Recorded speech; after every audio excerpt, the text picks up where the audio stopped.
Hello everyone, welcome back to the channel. ఇప్పుడు మనందరినీ భయపెడుతున్న ఒకే ఒక విషయము కరోనా. అయితే ఇండియాలో కానీ మన స్టేట్లో కానీ కేసెస్ రైజ్ కావడంతో లాక్డౌన్ని 30th వరకు ఎక్స్టెండ్ చేయడం అనేది జరిగింది. అయితే చాలామంది బయట ఈ లాక్డౌన్ను పట్టించుకోకుండా నార్మల్గా తిరుగుతున్నారు. వెజిటబుల్ మార్కెట్ దగ్గర అక్కడ అసలు సోషల్ డిస్టెన్సింగ్ అనేది మెయింటైన్ చేయడం లేదు. ఫ్రెండ్స్, ఒకటి గుర్తుపెట్టుకోండి, ఈ కరోనా వైరస్కి మెడిసిన్ అనేది లేదు. దీనికి ఇంట్లో ఉండటము, లేకపోతే ఒకవేళ మీరు బయటికి వెళ్ళినా కూడా మాస్కులు పెట్టుకోవటము, ఇవి మాత్రమే వీటికి సొల్యూషన్స్. సోషల్ డిస్టెన్సింగ్ అనేది చాలా మెయిన్ దీనికి సొల్యూషన్ తప్పించి ఇంకొకటి వేరే ఏమీ లేదు. కాబట్టి ప్లీజ్ ఫ్రెండ్స్, అర్థం చేసుకోండి, ఇంట్లోనే ఉండండి. ఒకవేళ మీరు బయటికి వెళ్ళాల్సి వస్తే మాత్రము ఖచ్చితంగా మాస్క్ పెట్టుకొనే వెళ్ళండి. అయితే ఇప్పుడు బయట మార్కెట్లో మాస్కులు దొరకటం లేదు కాబట్టి వీటికి ఆల్టర్నేట్గా మన ఇంట్లోనే చాలా ఉన్నాయి. కర్చీఫ్స్, స్టోల్స్, చున్నీస్, చిన్న చిన్న టవల్స్ ఉంటాయి. ఇలాంటి వాటిని కూడా మనము మాస్క్ లాగా యూస్ చేసుకోవచ్చు. అయితే వీటిల్లో మామూలుగా మన లేడీస్ దగ్గర ఇలాంటి స్టోల్స్ ఉంటాయి, వీటిని కూడా మనము మాస్క్ లాగా యూస్ చేసుకోవచ్చు. కర్చీఫ్స్ ఉంటాయి పెద్దవి, ఇలాంటి వాటిని కూడా మనము మాస్క్ లాగా యూస్ చేసుకోవచ్చు.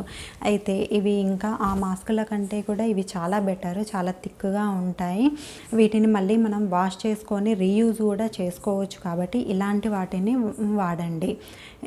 ఓకే ఫ్రెండ్స్, అయితే ఇలాంటివి వాడుకుంటూ మీరు ఇంట్లోనే ఉండి జాగ్రత్తలు తీసుకుంటూ సేఫ్గా ఉంటారని ఆశిస్తున్నాను. అయితే ఈరోజు మీకు ఒక తెలంగాణ అథెంటిక్ రెసిపీ చేసి చూపిస్తాను. దీన్ని శనగ బిళ్ళల పులుసు అని అంటారు. అయితే ఇది ఏ విధంగా చేయాలో నేను మీకు ఈరోజు చేసి చూపిస్తాను. దీనికి మనకు ఎప్పుడైనా వెజిటబుల్స్ లేనప్పుడు కానీ, వెజిటబుల్స్ తిని బోర్ కొట్టినప్పుడు కూడా ఇలాంటివి చేసుకుంటే చాలా బాగుంటాయి. ఎలా చేయాలో చూపిస్తాను, చూసేద్దామా మరి.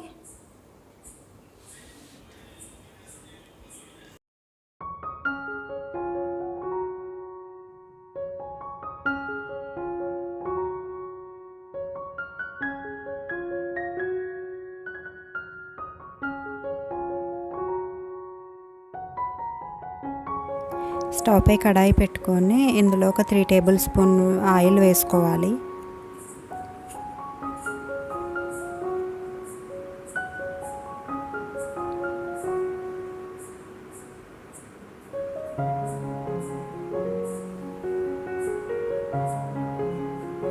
ఆయిల్ హీట్ అయ్యాక ఇందులో ఒక 1 టీ స్పూన్ జీరా వేసుకోవాలి. దాల్చిని, ఒక లవంగం వేసుకోవాలి. ఒక 1/2 టీ స్పూన్ పసుపు, ఒక 1 టీ స్పూన్ చిల్లీ పౌడర్ వేసుకొని మంచిగా కలుపుకోవాలి. ఇప్పుడు ఇందులో 1.5 కప్పు వాటర్ వేసుకోవాలి. అయితే వాటర్ అనేది మనము శనగపిండి తీసుకున్న రేషియోని బట్టి తీసుకోవాలి. 1 కప్పు శనగపిండి తీసుకుంటే 1 కప్పు వాటర్ తీసుకోవాలి. సాల్ట్ టేస్ట్కి తగ్గట్టు వేసుకోవాలి.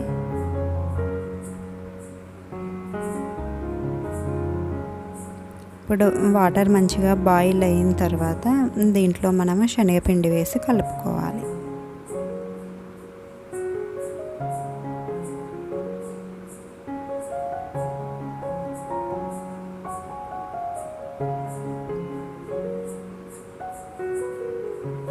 ఉండలుగా లేకుండా, పొడి పొడిగా లేకుండా మంచిగా నీట్గా కలుపుకోవాలి.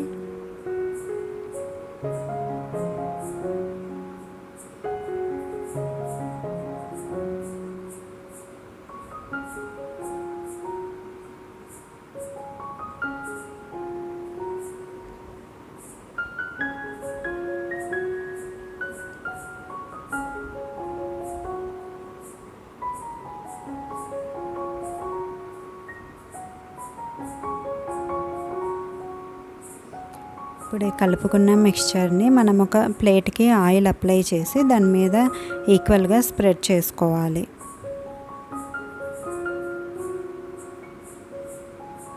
అయితే ఈ విధంగా వేడిగా ఉన్నప్పుడే ఈ మిక్స్చర్ని మనము ఒక ప్లేట్ మీద వేసి స్ప్రెడ్ చేసుకోవాలి.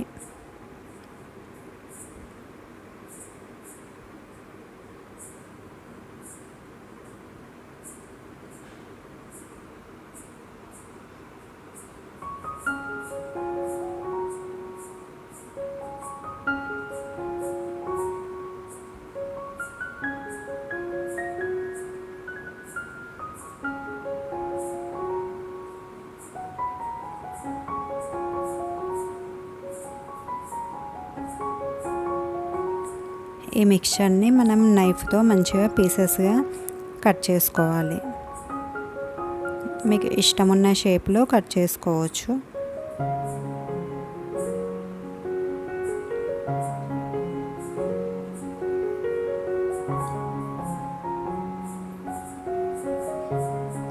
ఇలా కట్ చేసుకొని దీన్ని తీసి పక్కన పెట్టుకోవాలి.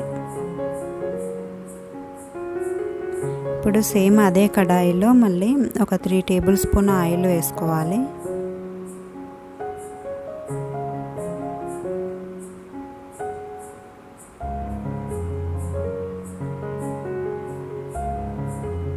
ఒక 1 స్పూన్ జీరా వేసుకోవాలి. దాల్చిని వేసుకోవాలి.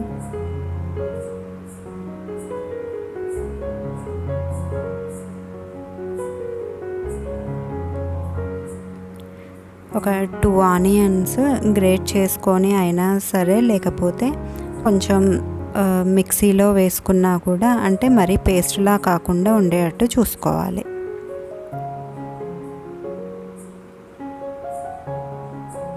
ఆనియన్స్ మంచిగా గోల్డెన్ బ్రౌన్ వచ్చే వరకు ఈ విధంగా ఫ్రై చేసుకుంటూ ఉండాలి. ఇప్పుడు ఒక 1 teaspoon ginger garlic paste వేసాను.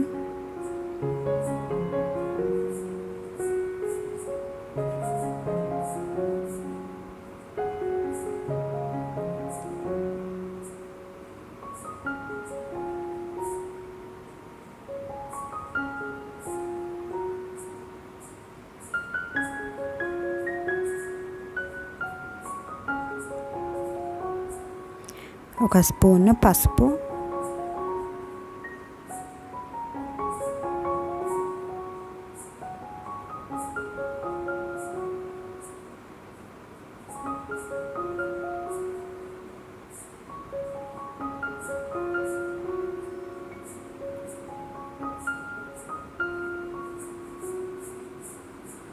ఒక 2 టీ స్పూన్స్ చిల్లీ పౌడర్ వేసుకోవాలి. చిల్లీ పౌడర్ అండ్ సాల్ట్ అనేది మీ టేస్ట్కి తగ్గట్టు వేసుకోవాలి.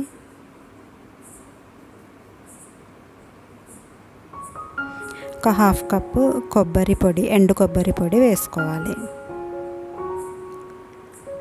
ఇది మంచిగా కలిసేటట్టు ఫ్రై చేసుకోవాలి. అంటే పచ్చివాసన పోయి మంచిగా ఫ్రై కావాలి.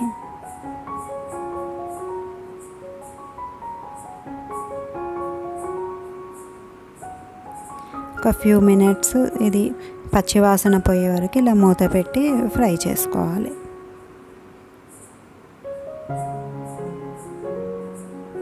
ఇప్పుడు ఇందులో ఒక టీ స్పూన్ జీరా పౌడర్ వేసుకోవాలి. మంచిగా వేగిపోయింది కదా. ఇప్పుడు ఈ స్టేజ్లో మనము ఇందులో చింతపండు పులుసు పోసుకోవాలి.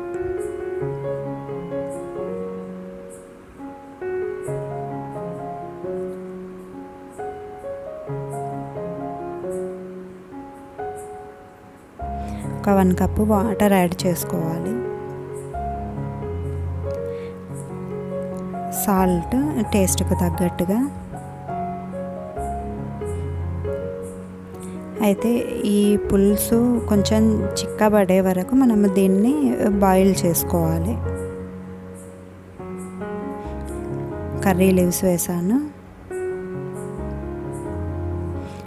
ఒక 10 మినిట్స్ అలా బాయిల్ అయిన తర్వాత పులుసు చిక్కగా అవుతుంది.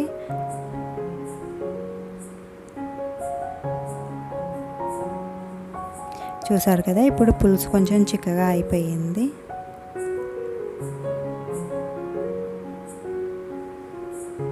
ఇప్పుడు దీనిలో ఒక 2 టీ స్పూన్స్ మెంతి పొడి వేసుకోవాలి.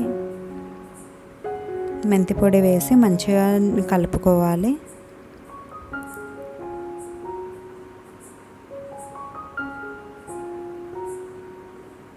ఇప్పుడు దీనిలో మనం ముందుగా చేసి పెట్టుకున్న శనగపిండి బిళ్ళలు ఉన్నాయి కదా, వాటిని తీసి ఇందులో వేసుకోవాలి.